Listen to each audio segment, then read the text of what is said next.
Quizás lo que queremos hacer ahora, mientras que algunos están llegando, pues hacer como un repaso de la cosmovisión bíblica del hombre, antropología, que estamos estudiando cómo es el hombre, qué es el hombre, esta asombrosa criatura cuya impresionante conquista del espacio y el tiempo ha producido amplios diccionarios y enciclopedias, pero el hombre no puede definirse a sí mismo.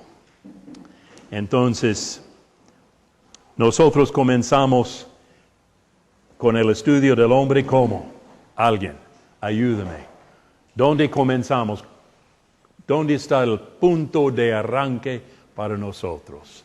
Para estudiar y entender una cosmovisión del hombre. En Génesis, algo un poco más. ¿Qué quiere decir Génesis? Por supuesto, Bereshit es en el principio, ¿no? Dios mismo. ¿Y por qué? ¿Cómo? El hombre, la imagen de Dios. Hecho por Dios y tiene esta relación con Dios. Y esto es algo tan importante en todo esto de ver la importancia de Génesis 1, 2 en todo esto. ¿Quién puede darme los 4 estados del hombre? Como el cuadro global del hombre, ¿cómo es? ¿Cómo es? Así en voz alta, ¿cómo es? El estado original. Pero sin mirar el papel, ¿no?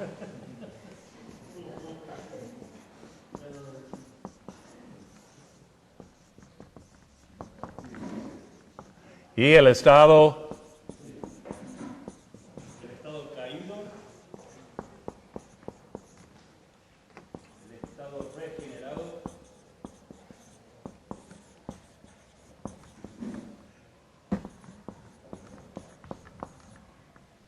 regenerado.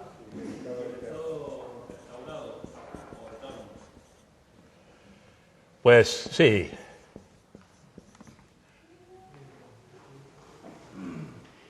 Y la idea realmente en todo esto es que tenemos el cuadro del hombre antes de la caída, su estado inocente, y el estado caído, el estado en el cual que todos los hombres viven hasta ahora que están fuera de Cristo. Todos viven en el estado caído. Y el estado regenerado es el estado antes de la segunda venida de nuestro Señor Jesucristo. Para todos los que están en Cristo, ellos han sido nacidos de nuevo, de arriba, por el poder del Espíritu Santo. Son nuevas criaturas. Y vamos a hacer enfoque en esto esta noche y el estado final, el estado eterno esta noche. ¿Cuáles son las partes del hombre? Alguien nos ayuda con esto. Este lado es bastante fuerte. No sé si hay alguien aquí, este otro lado, que está despierto. Okay. Y realmente nosotros hablamos anoche de que muchos han peleado, discutido mucho si el hombre es de 3 partes o de 2 partes y cosas así. Y realmente yo no veo esto de mucha importancia. El hombre sí es básicamente espíritu, pero no es espíritu puro como Dios, sino es espíritu con cuerpo. Y los dos creados por Dios. Y realmente el hombre es hombre porque tiene cuerpo, espíritu. Y cuando la muerte llega, pues hay división entre el cuerpo y el espíritu. Y lo que vamos a ver es que cuando Cristo viene de nuevo, Él va a traer con Él todos los que están en Cristo, sí, sus espíritus están con Cristo y Él trae con Él todos estos muertos en Cristo y la reunión la unión de nuevo con sus cuerpos. Entonces el hombre tiene estas partes. ¿Y qué es la imagen de Dios del hombre? ¿Cómo puede darme como una descripción de esto? ¿Alguien? Brondo ya está listo. Creo que oí algo por este lado. ¿Qué es esta imagen de Dios, hecho a la semejanza de Dios? Y la imagen de Dios en el hombre tiene que ver con aquellas cualidades o aquellos atributos morales de Dios. Okay. ¿Está bien? ¿Y el hombre ha perdido esto? Entonces ya el hombre no es hecho a la imagen de Dios. Está chueco. Ah, bueno, me gusta esto, sí. La naturaleza del hombre. Pero creo que es lo que dice, es muy bien. Y hay este asunto, pero hay algo encima de esto. Que le dio autoridad para tener gobierno sobre la creación. Entonces, En eso vemos también la imagen de Dios en el hombre. en este sentido, debemos decir que el hombre no ha perdido ser hombre, porque el hombre es hecho a la imagen de Dios. Y esta imagen es que Él es gobernante sobre todo, tiene autoridad sobre todo. Él es hombre hecho a la imagen, la semejanza de Dios mismo. Quizás ustedes usen esta palabra virrey, uno que es como representante, tiene toda la autoridad del rey. Yo no sé aquí en Argentina cómo fue el asunto, pero allá en Colombia siempre había como virrey de España. Él tenía su castillo allá afuera de Bogotá. Su representante así. Y nosotros, hechos a la imagen de Dios, teníamos nosotros, mejor dicho, tuvimos este puesto tan importante y todavía tenemos esto. Porque somos los criaturas de Dios especiales. ¿Qué es la diferencia entre nosotros y los animales? Brondo está listo siempre, pero alguien aquí. Este grupo allá atrás. No somos dioses, pero tampoco somos igual que los animales. Okay. Este asunto que hechos a la imagen de Dios es otra vez muy importante en esto. Hay una diferencia. Nosotros tenemos autoridad sobre toda la tierra, aun los animales.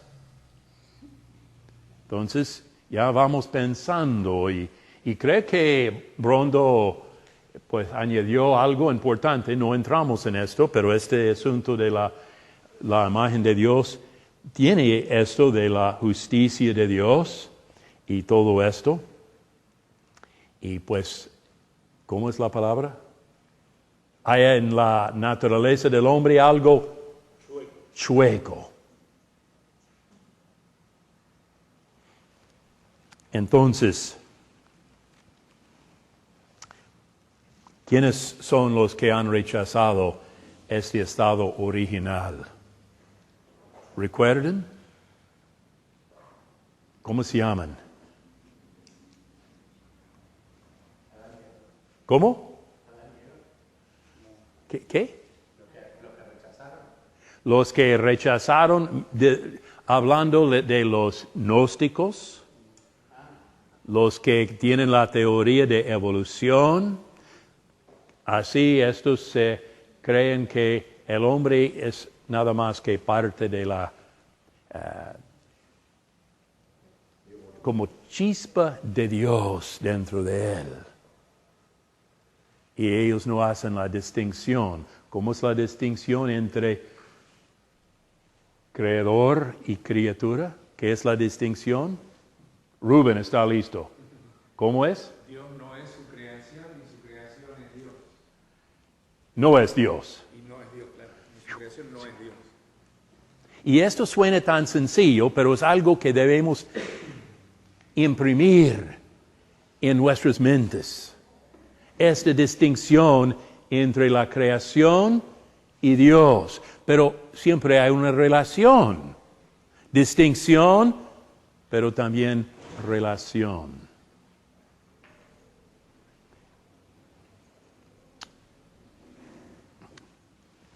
Nosotros estudiamos algo anoche sobre el estado caído, depravado del hombre.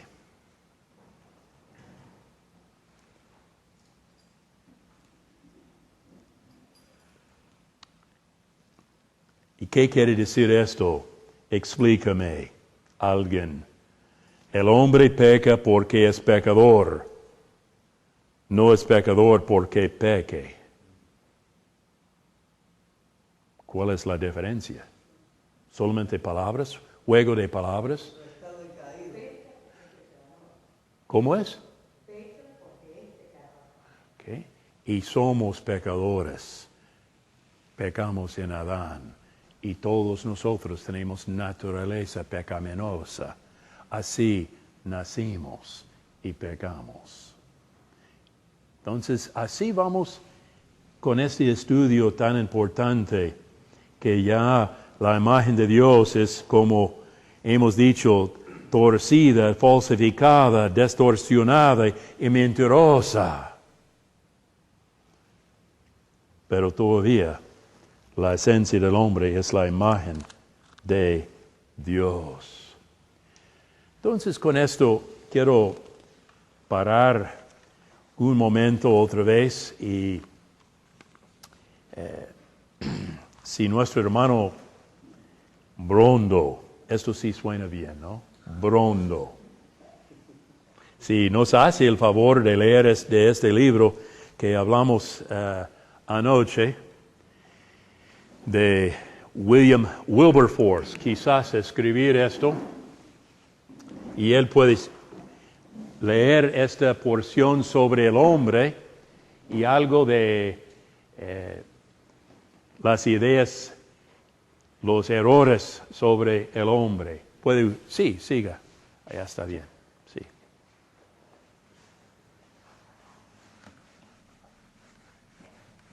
Tras haber observado la falta de entendimiento que existe entre los cristianos culturales sobre la importancia de la fe auténtica en general, miraremos más específicamente las ideas erróneas que muchos cristianos tienen sobre el verdadero espiritual de la humanidad.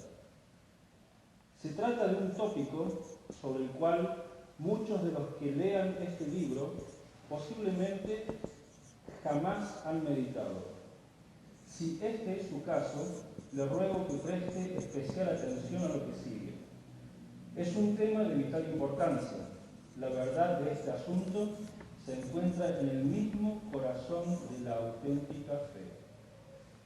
Opino que la mayoría de los cristianos pasa por alto, niega o al menos minimiza los problemas que derivan de ser un humano caído. Ellos pueden aceptar que el mundo siempre ha estado lleno de vicios y debilidades y que el comportamiento humano tiene una tendencia hacia lo sensual y egoísta.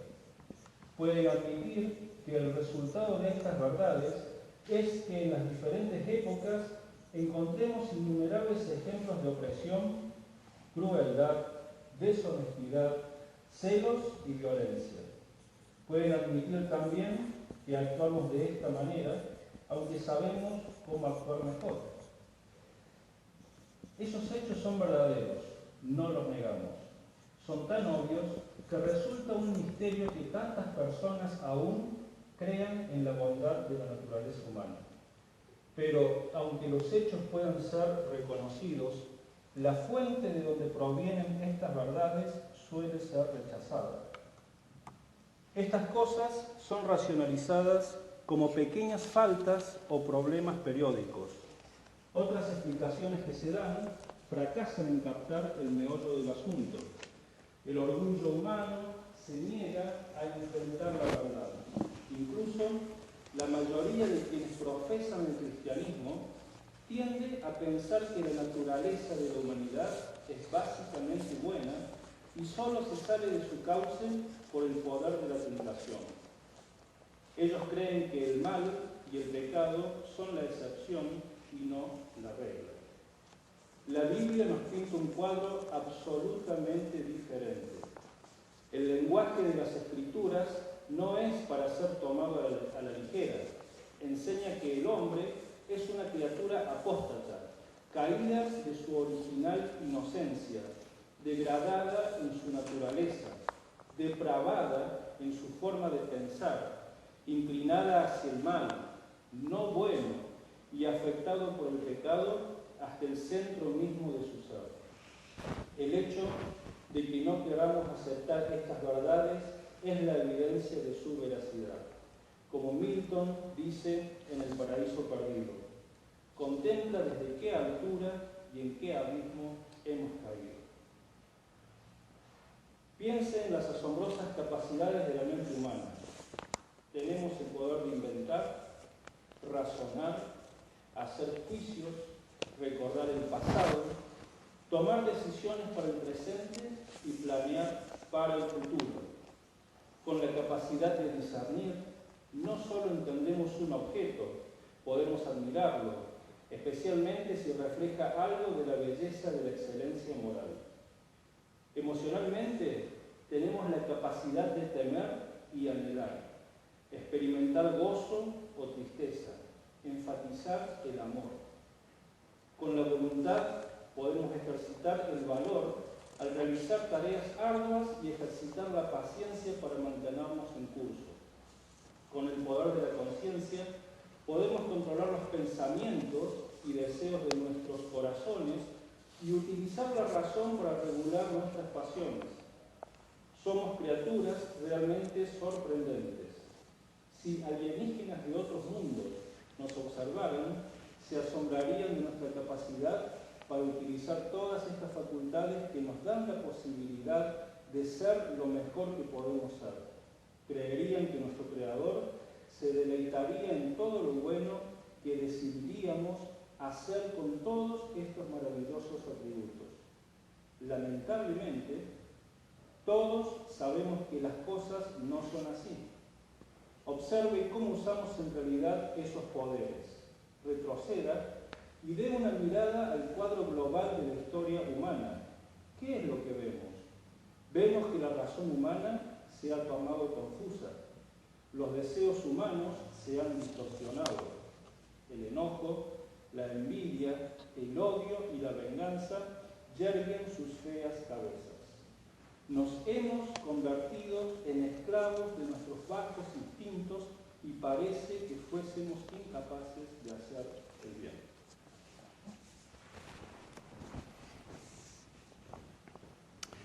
William Wilberforce realmente fue usado para tumbar el comercio mundial de la esclavitud. Y fue hombre, pues, que Dios usó y él tenía esta lucha tan importante en la historia. Y nosotros debemos mirar muy bien el estado caído del hombre. Y el hombre está bajo el control de Satanás, la influencia de este mundo, y realmente muerto en sus pecados. Ahora vamos a seguir con el estado regenerado. Creo que ustedes tienen las notas y en esto vamos comenzando ahora el estado regenerado. Y tenemos una base bíblica comenzando con Génesis 3, y Génesis 3, el versículo 15 siempre es como clave para todo esto. Leamos estas palabras de Dios: y pondré enemistad entre ti y la mujer, entre tu simiente y la simiente suya. Esta te herirá en la cabeza, y tú le herirás en el calcañar. Y nosotros tenemos esto ya como un versículo que va desarrollando una promesa por toda la Biblia, que esta promesa que Dios va a tumbar Satanás. Y tenemos la promesa con Abraham y sus descendientes de la promesa que viene por medio de él, el Mesías, que por medio de el Mesías hay bendición para todo el mundo. Gálatas 3:16 nos habla de esta bella promesa. Gálatas 3:16.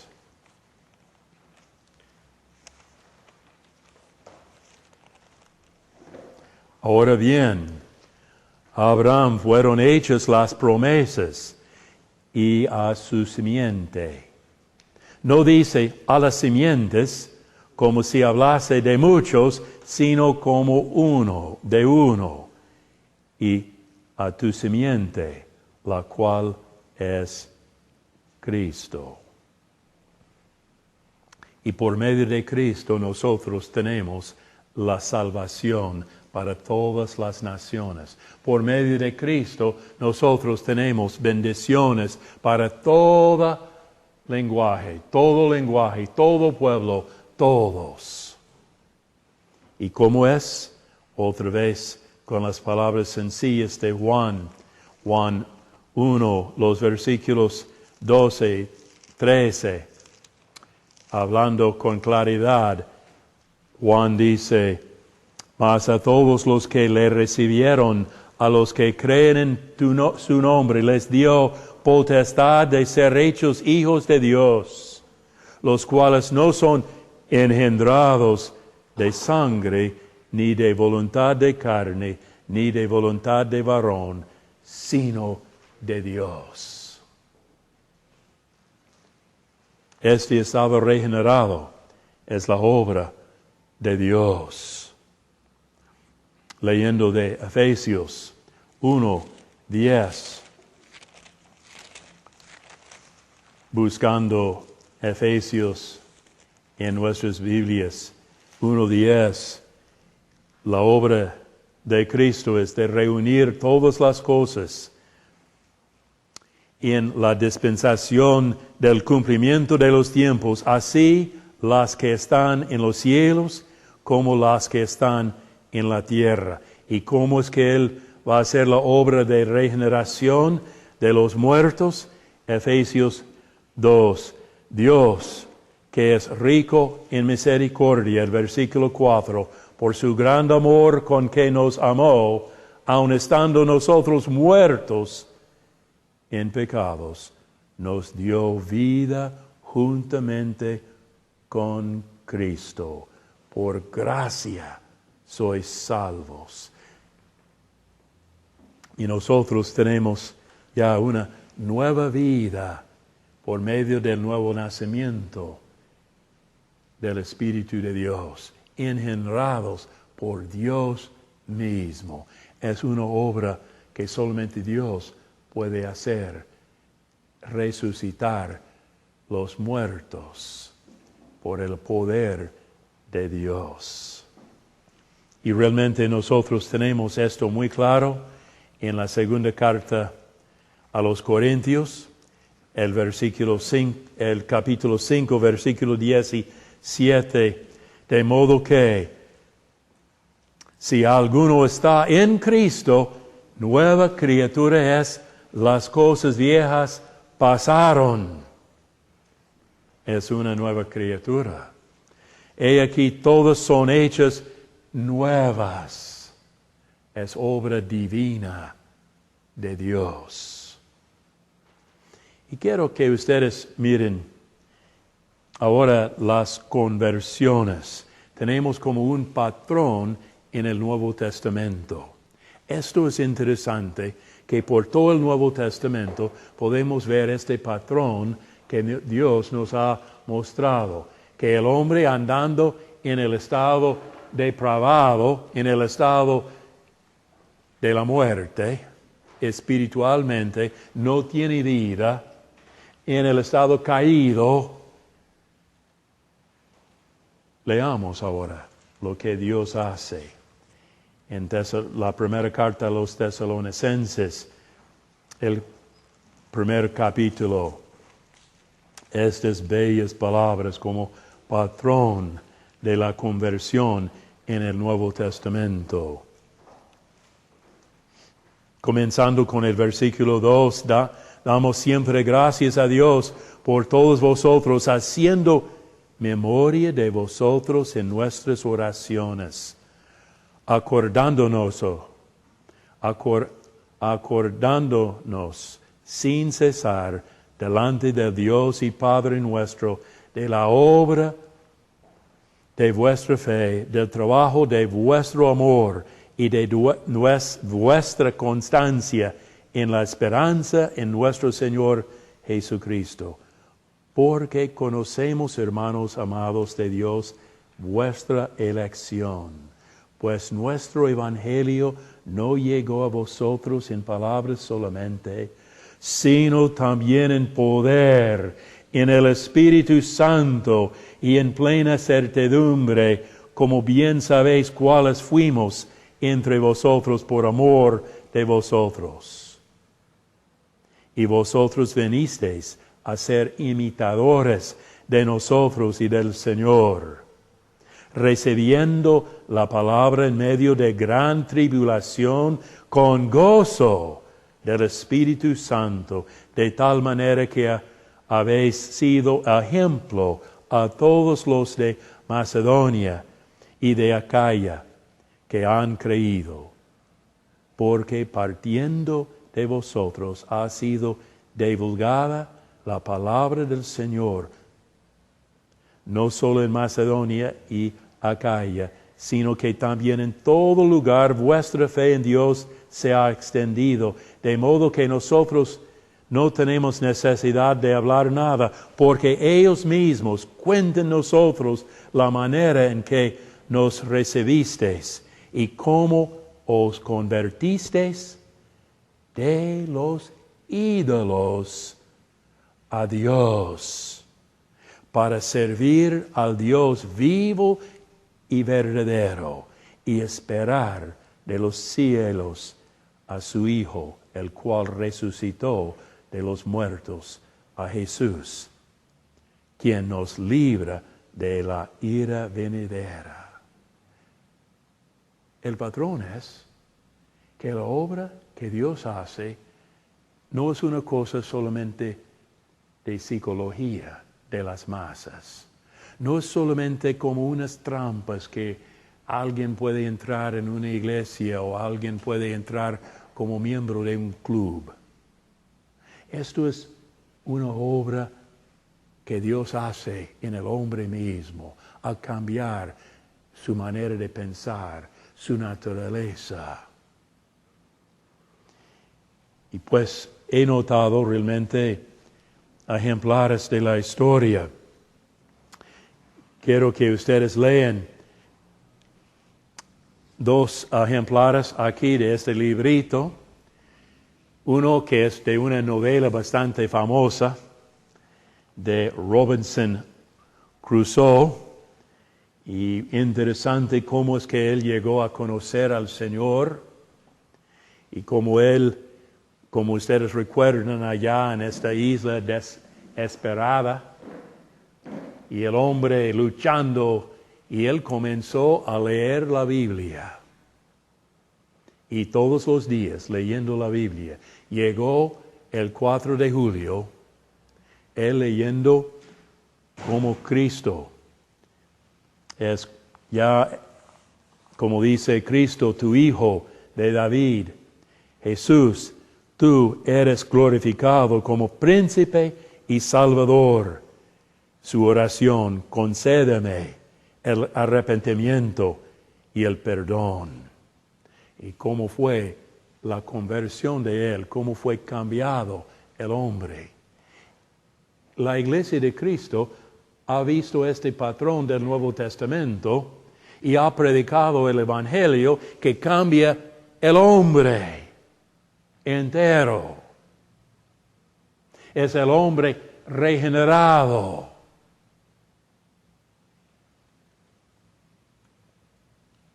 Lo que ha pasado en nuestros días es que hemos visto en tantas iglesias mucha gente, pero todavía andan en la oscuridad. Dicen que son cristianos, pero todavía andan en sus pecados, sus hábitos, así bajo realmente la esclavitud del pecado. Quieren quizás como seguridad de escapar del infierno, pero realmente no tienen el amor de Dios en su corazón. No es su pasión. No aman a Dios con toda su mente, con todo su corazón y con todas sus fuerzas. Y realmente no tienen amor a sus prójimos. La obra de Dios es algo que cambia el hombre. Tiene nueva naturaleza.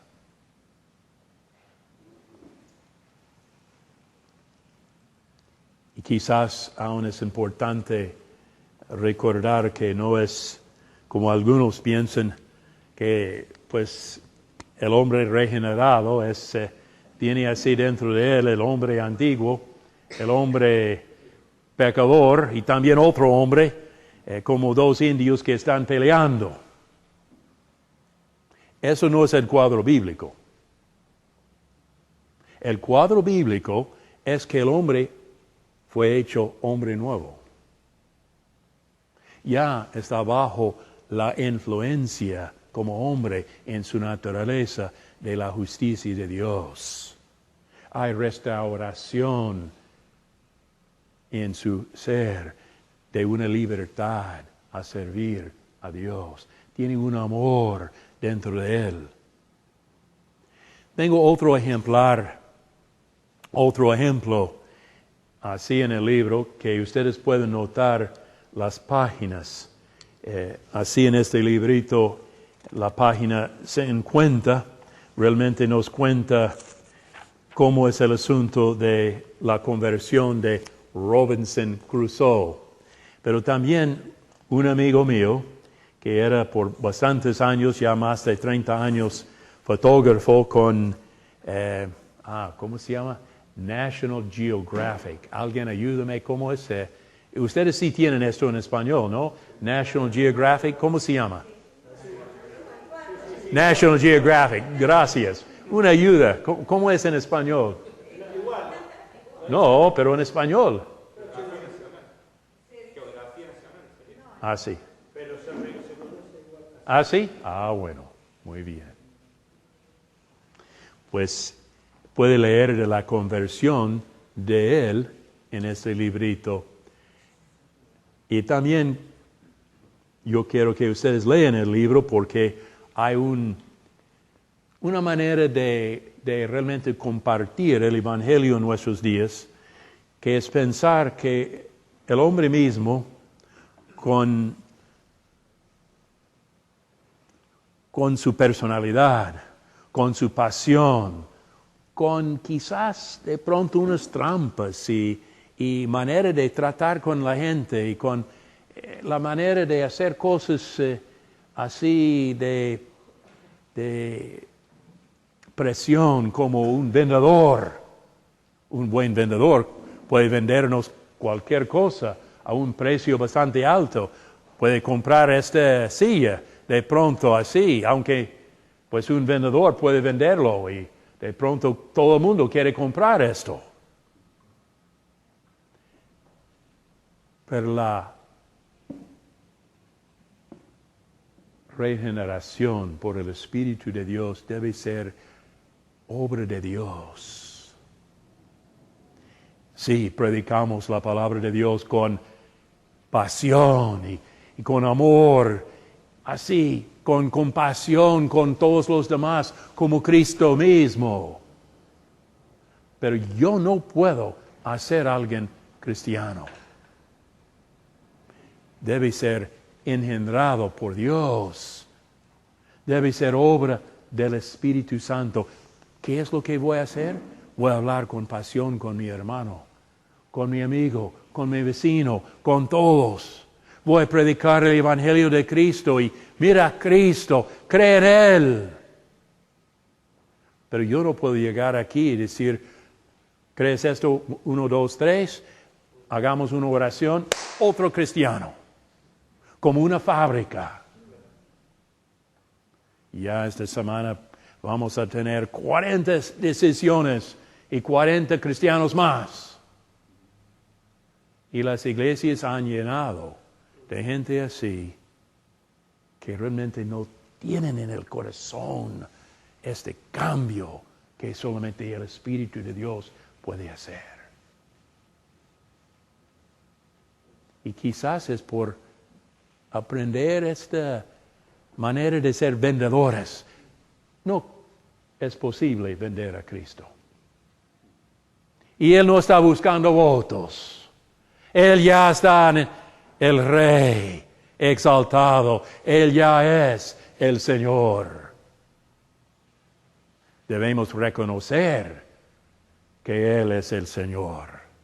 Pero nosotros no podemos ganar votos por Él. Él no es un político. No necesita nuestros votos. Él es el Señor. Y en esto, de pronto hay preguntas, algo en esto, pero es tan importante ver que el hombre sí ya es regenerado por la bella obra del Espíritu Santo. Como hemos hablado, que no es una cosa de fábrica, una cosa que el hombre puede hacer por él mismo, realmente es la obra misteriosa que viene con la predicación de la palabra de Dios, que viene con la muestra del amor, con el Evangelio de Cristo.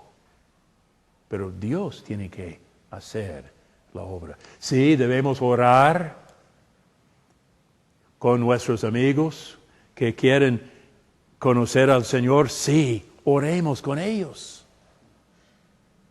Nuestros hijos, algo muy sencillo. Creo que los de ustedes que sí tienen niños, chicos, es bueno orar con ellos antes de acostarles, pues orar con ellos, hablar con ellos sobre el Evangelio de Cristo, mostrarles Cristo Jesús, el Salvador de los niños. Yo leí algo sobre la vida de un señor gángster, Al Capone. No sé si han oído de este hombre de Chicago. Alfonso Capone. Ah, sí. Tenía algo italiano, ¿no? Y algo de esto. Alguien dijo, él hizo su decisión cuando tenía 7 años como cristiano. Entonces, realmente era creyente. Esto es no entender el Evangelio de Cristo. No es que alguien hace una oración. Sí, oramos. Pero Dios es quien hace los cristianos. Y debemos orar con nuestros hijos, sí, todas las noches. No es orar con su hija una sola noche y decir, ya, ella oró, ya es creyente. Vamos constantemente llevándoles a Cristo y Dios va a hacer la obra.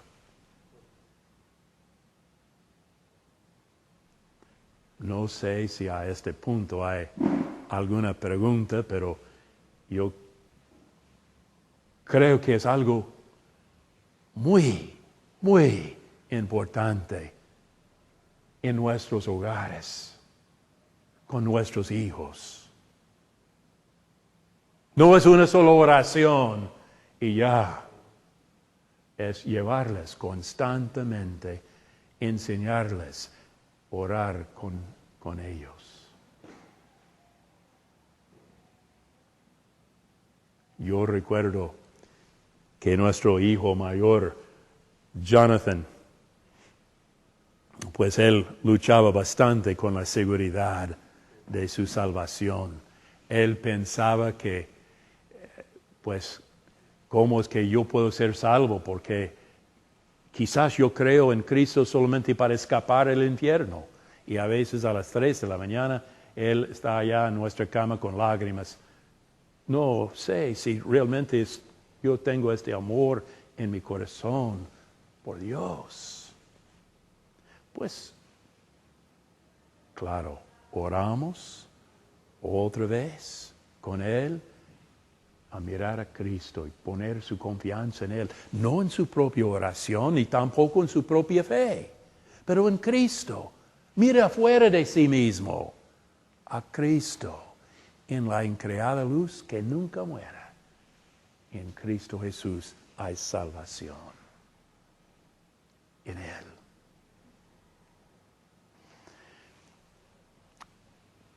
No sé si alguien tiene comentario o pregunta en esto, pero estos ejemplos de la historia son muy importantes.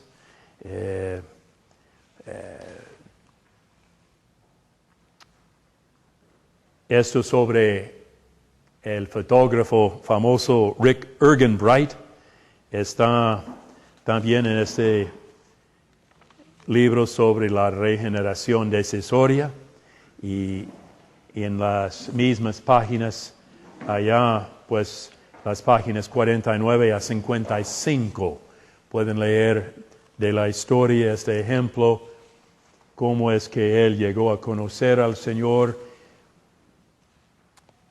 y tener nueva vida en Él. En Cristo encontramos el estado regenerado.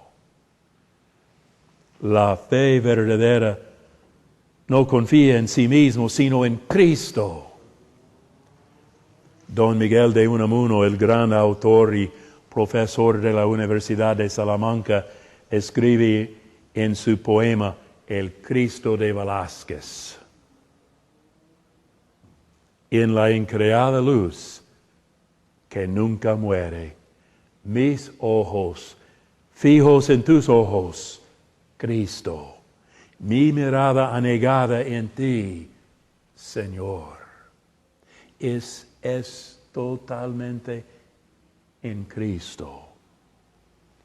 Es el estado de libertad. Es el estado de ser una nueva criatura. Es el hombre nuevo, pero todavía vive en un mundo caído y en un cuerpo caído, y todavía lucha con el pecado que todavía duele en él. Algunas preguntas antes de tomar un poco de café. ¿Puede repetir, por favor, el pensamiento de Miguel de Unamuno? Sí. Puede encontrar esto en el librito que regalamos anoche, Liberación, el Evangelio de Dios. Y está en ese libro, no recuerdo cuál página, pero así, El Cristo de Velázquez es un poema bastante largo, pero bello. Y pues para mí me tocó usar el diccionario bastante para buscar estas palabras de este gran autor de oro de la Universidad de Salamanca. Pero fue un privilegio ir allá a la Universidad allá de Salamanca y visitar su cuarto de clase allá y ver sus libros y cosas así. Pero sí, escribió unos libros muy, muy interesantes. En la increada luz que nunca muere, mis ojos fijos en tus ojos, Cristo, mi mirada anegada en ti, Señor.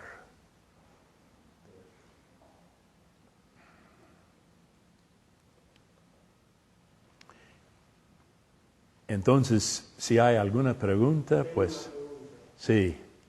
¿Qué hacemos con los folletos que tienen como modelo una oración? ¿Con los qué? Volantes, folletos evangélicos, supuestos, que muchos de ellos traen como un modelo de oración para que alguien pueda orar. Ahí he visto que algunos dicen que de no confiar, yo tengo por ejemplo, de no confiar en la oración, sino en Cristo. Pero ¿qué hacemos cuando no? Pues en primer lugar, esto es algo que nos toca con mucho cuidado. Aunque yo he escrito sobre este asunto, yo trato de mostrar que Dios sí a veces ha obrado a pesar de muchas cosas que no andan bien. Seguramente, pues todos nosotros aquí podemos mirar atrás en nuestras creencias, el entendimiento de nosotros hace 5, 10, 20, 40 años atrás o más, y ya quizás hemos aprendido algo. Entonces, en primer lugar, hay que tener paciencia. Pero no solamente paciencia. Debemos orar por un nuevo avivamiento, de predicar el Evangelio de Cristo con el poder de Dios. Porque hay una diferencia muy grande entre la manipulación de las masas por la psicología y la obra de Dios, como Pablo nos habla. Él predicó el Evangelio allá en Tesalónica y esto fue con el poder de Dios y llegó la palabra. Y ellos recibieron esta palabra. No con palabras de elocuencia quizás, pero sí con el poder de Dios. Y también debemos levantar la voz, pero con amor. Levantar la voz contra los errores de nuestros días. Y es por esto que escribimos este librito sobre la regeneración decisoria hace, creo que fue en el año 69. Y debemos luchar contra los errores, pero hacerlo con oración, humildad, paciencia, y necesitamos esta obra de Dios al levantar la voz. Pero quizás añadir una cosa más. Es muy fácil criticar a los demás. Con cuidado. Un amigo mío que Dios usó en una manera muy grande, él tenía una compañía de construcción, una de las más grandes de Pensilvania, y tenía la lechería más grande de Pensilvania. Pero él iba por todos lados con el Evangelio a muchas personas, doctores y estudiantes, obreros, y así fue una cosa increíble ver su manera de trabajar en la construcción, con la lechería y todo esto, pero con el Evangelio fue parte de su vida y su trabajo y todo. Y él siempre decía, a ver, alguien tiene que ayudarme con esto. Ayúdame, Sam.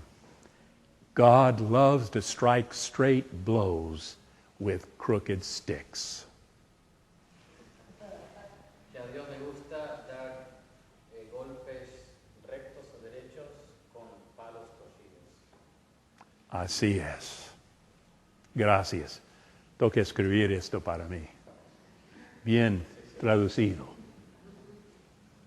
Y somos nosotros, ¿cómo es? palos torcidos todavía. Y Dios puede usarnos para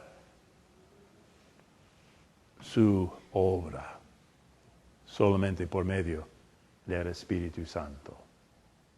Pues vamos a descansar unos pocos minutos con el café, porque quiero entrar con el estudio del estado eterno y cómo vamos a ver la tierra nueva y el cielo nuevo. Y salir un poco temprano esta noche. Creo que Benny está de acuerdo, ¿no? A Dios sea la gloria. Shalom. Y le quiero dejar este folletito que lo hizo un amigo.